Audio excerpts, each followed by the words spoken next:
First News with Keeler in the morning on WIBX and WIBX950.com.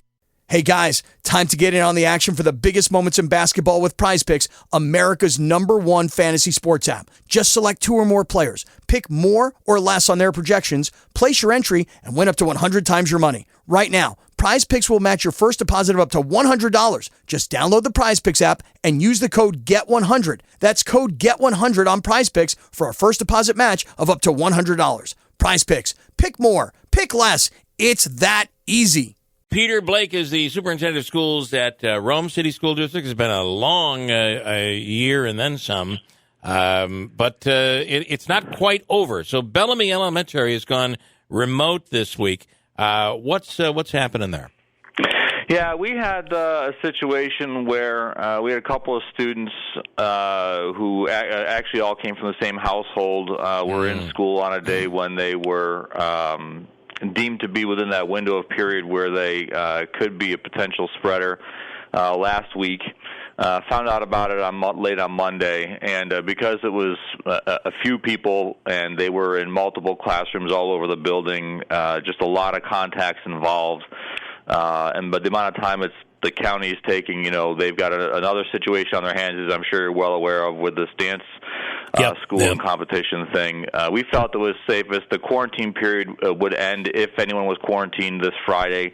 It was just smartest and safest to go remote for the rest of the week, give the county time to not have to rush, give our school administration time to make sure they got the right parents contacted and weren't putting anybody else in harm's way of being exposed to anything they shouldn't be. And the release you had sent out mentioned that because you had a few staff, a large group of staff members having to quarantine, can you say for sure if there was any connection for those staff members to that dance competition?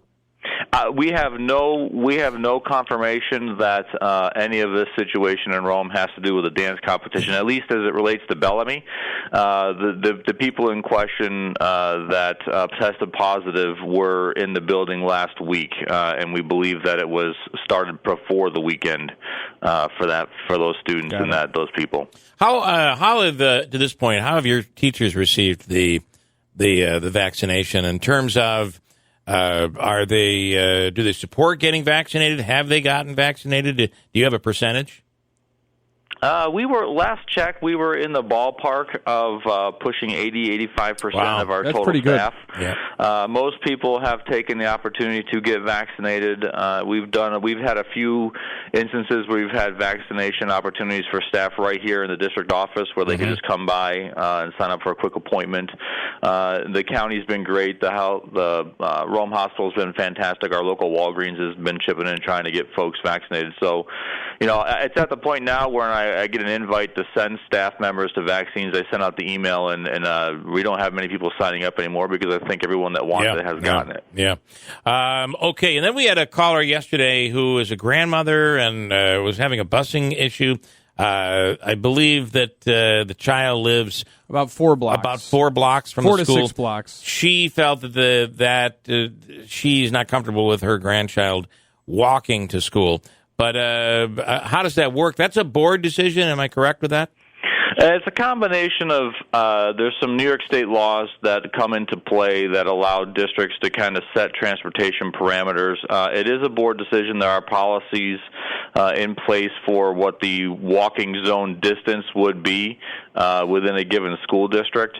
So in Rome, it's a mile in general is your best way to think about that. Anyone that lives within a mile of a school would need to walk to school, unless there are some parameters that have to deal with major thoroughfares. So if you've got a highway that intersects your home and the school, if you've got a major roadway, a busy road or a busy intersection, that would allow you to get picked up. And that seems to be pretty much the same situation in most schools, right? It's about a mile, I think. Yeah. It's a little bit longer if you're a secondary student. Obviously, a little bit older, you may think that they could walk further. The big issue, unfortunately, right now with COVID, and you hate to keep going back to it, it's COVID, it's COVID. But because the restrictions on the number of kids that can get onto buses, I think where a lot of places may have found a spot for a kid to get on a bus that lives within a walking zone, to help a family out, or to, let's be real, make it safer for kids not to have to walk at all. You just don't have that ability because you can only fit so many kids on the bus, and you're kind of forced to hold the line more on the walking requirements. Yep. It's been very complicated. The transportation people have really had to work overtime to figure out how to pull all this off. Finally, Peter Blake, do you feel that? We clearly feel like this is different than it was last fall. Do you feel that, despite the fact that you've gone with another all remote for a few days, that there seems to be light at the end of the tunnel? I would think to say there's definitely light at the end of the tunnel, and that's mostly because we have a better understanding of where we're going for the future, and because people have a better understanding of what the future might hold, I think they're a little bit more calm. The vaccine is certainly helping people feel more comfortable. It does feel like we're really getting towards here at the end. I think I said this on the show last time I was on. COVID's here forever. We're never going to have a winter where we don't think about COVID and or have kids or staff members that call in sick because of COVID. But I do think we're in the phase where we're starting to learn how to work and live with it, as opposed to try to figure out what we can do to just shut things down and prevent it from completely entering. And one final note on this. My wife, of course, we've talked about this as an elementary teacher, and felt that if her school was in that position, she'd struggle being able to say, okay, tomorrow I'm going remote, because all of the equipment is no longer set up at our home like it was when they were fully remote. It seems like you guys were ready for that.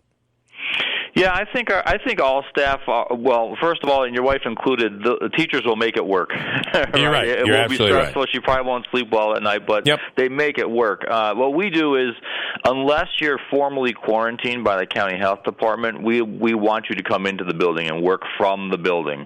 As long as we can make sure that the building is not where the exposure risk is at that point in time, we have had time to clean overnight. The building we feel is deemed safe for the staff. We'd prefer you to come work from the school, because that's where your workstation is and your technology is.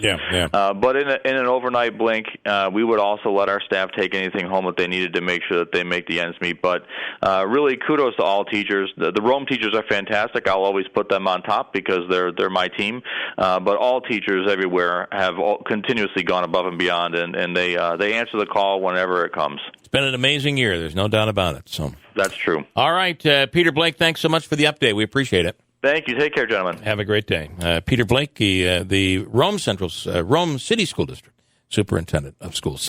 Hey guys, time to get in on the action for the biggest moments in basketball with PrizePicks, America's #1 fantasy sports app. Just select 2 or more players, pick more or less on their projections, place your entry, and win up to 100 times your money. Right now, PrizePicks will match your first deposit of up to $100. Just download the PrizePicks app and use the code GET100. That's code GET100 on PrizePicks for a first deposit match of up to $100. PrizePicks. Pick more. Pick less. It's that easy.